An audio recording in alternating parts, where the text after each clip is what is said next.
Hello, everybody. My name is Shanice Brown, and today I will be talking about my goal with interpersonal communication and how I will successfully achieve my goal. So, with that being said, I'm going to talk about my goal, and my goal is definitely to become more confident within speaking. I say this because when I talk, two things happen. Either I either I really don't say what I want to say until hours later after the topic is over with and done with, or I or I don't say what I really want to say. Both of those things I believe are not good. So I really want to have the courage and confidence to pretty much say what I really want to say and speak what's on my mind, as well as speak from the heart and speak how I truly feel about certain situations, and as well as express my opinions, especially at work or at school or while I'm out with friends or family. I really would like to express my emotions and concerns. With that being said, I do want to talk about my background and my behavior blend. With my background and behavior blend comes from the DISC model of Carbonell. The DISC model basically stands for active, task-oriented, like direction. For example, direction. Active, people-oriented, which is inspiring. Passive, task-oriented, which is being cautious. And passive, people-oriented, which is steady. So basically, the DISC model really helps us to understand ourselves, and it also helps us to build our character.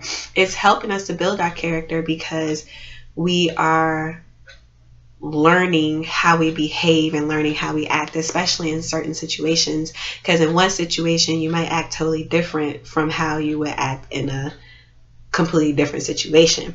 So it is really showing us our behavior and how our behavior is really shown through certain situations. So I am going to skip straight to the graph. My graph, there are two graphs with the DISC model. And my graph, I'm going to talk about one graph.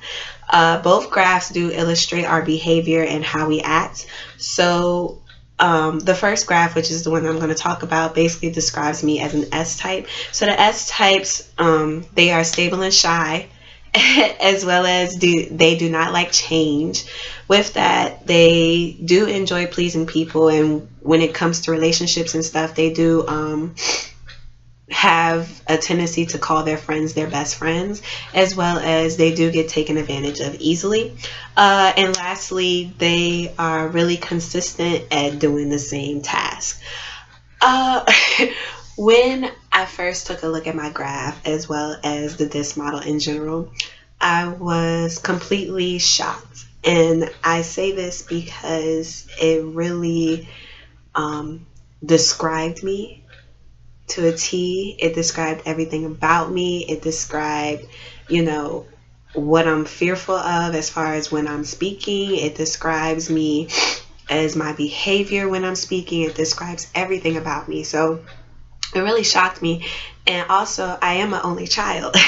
So a lot of this, clinging to my friendships and clinging on to my friends, that comes from being an only child, because I never had a little brother or little sister. So that's always what I wanted. I always wanted to have a brother, and I always wanted to have a sister. So when I get a chance to have a friendship, I cling on really tight. And I also go above and beyond for my friends. So I do make sure that, they are enjoying being friends with me, or at least I would like to say, I do enjoy pleasing my friends. I like making sure that they're straight. I do anything for them. And like I said, I do go above and beyond for them. When it comes to doing tasks, for example, especially at my job, I do like consistency. When change occurs, I do get upset, but it's not to the point where I give up. I do just, my anxiety just comes out. So with that being said, I am going to go on to my communication barriers. My first communication barrier would have to be perception. Well, inhaling. Inhaling does go with perception. I say this because I do misinterpret easily. I misinterpret mainly conversations as well as actions, conversations over top of actions. And this is because I tend to overanalyze a lot of things, and I overanalyze conversations to the point where it's not even what it truly was. So I overanalyzed it to the point where I am completely wrong about what the message was that that person was trying to tell me. So that's why I say that, that is a communication barrier for me, because it almost sounds as if like I'm not listening to them. I'm just thinking about what they're saying and not truly listening to how they feel. My next communication barrier would definitely be the opposite of inhaling, which is exhaling. And with exhaling, it comes with expressing emotions and opinions. So like I said, my goal is to basically have confidence when I speak. And in order to have confidence when you speak, you have to have the courage to speak from the heart, as well as speak about your emotions. So with that is in exhaling.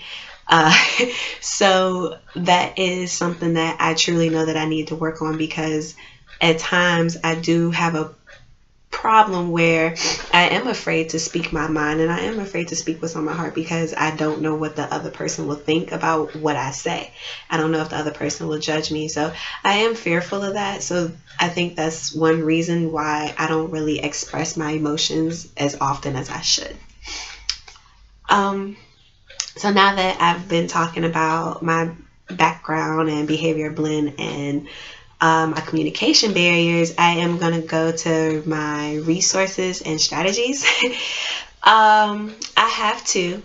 So my first one would definitely be to make sure that whenever I set a goal with my interpersonal communication, that I meet that goal. Because when I meet that goal, I'm also meeting the needs and motives for the goals. And within interpersonal communication, there are 3 needs as well as 3 motives. First, the 3 needs are to be able to include or be included, as far as like in conversations or in relationships. The next one would definitely be to control or relinquish control. And then the last one would definitely be to give or receive affection. Within the motives, there are also 3 motives. These motives are pleasure, relaxation, as well as escape. My next strategy will also be to encourage more of social interactions. I think that by encouraging myself to be more socially interactive within my workplace or within the school or anything like that, it will give me a chance to have emotional support when I am ready to express my emotions or concerns, as well as give me exposure to different ideas and different situations, and also to access new information that I never learned before. With that being said, my action plan. So first, my action plan is to really make sure that I am listening to myself. When I tend to talk, I want to make sure that I am talking from the heart, number 1, and number 2, that when I am talking, I'm also understanding what I'm saying and I'm able to process it, because if I'm able to process it, that's how I know the other person is able to process it. My next action, I do have 2. My next action is to also do the talker listener card. This is by Peterson. The talker listener card, with that, there are of course 2 different roles. The talker role, I am able to express myself and express my emotions, and with the listener role, I'm able to listen and understand as well as comprehend how the other person feels about my message. So I definitely know that by taking those 2 steps for my action plan, I know that I will be able to reach my goals.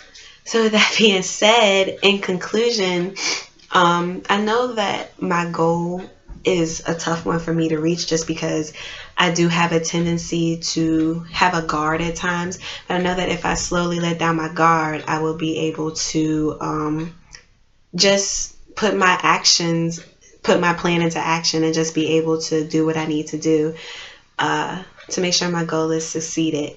I just want to say thank you for watching my video, and I will see you soon. Bye.